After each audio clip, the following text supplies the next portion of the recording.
Heavyweight reality, heavyweight tabaka kwanisa kupretenda asi pavakatomuka kutamba chikopokopo chacho chisati chalenda.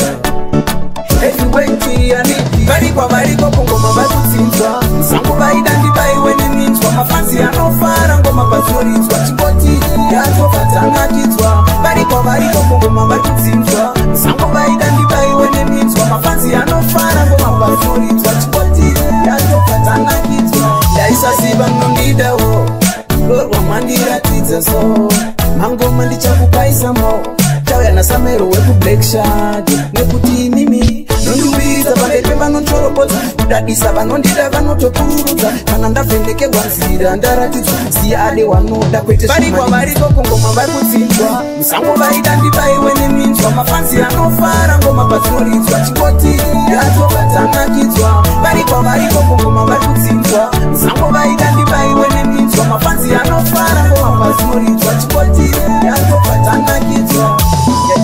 Vese pavanota tende chakwenda vese vanotauta vaya vachatenda kana jaja vandipresera enda tichakushuta tichatokuwenda vakakwanisa kupretenda asi pavakatomuka kujamba chikopokopo chacho chisati chalenda.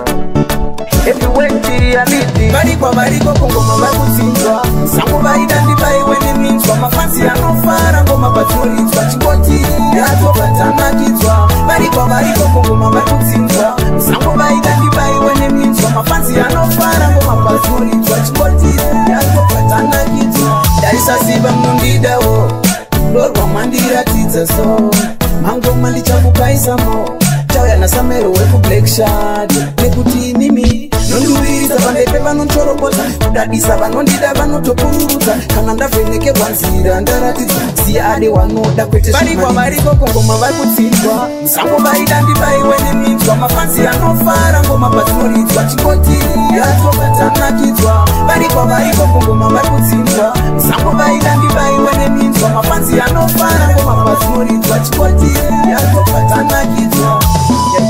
Vese pavanota tende chakwenda vese vanotauta vaya vachatenda kana jaja vandipresera enda tichatoshuta tichatogowa ndiri pasenda.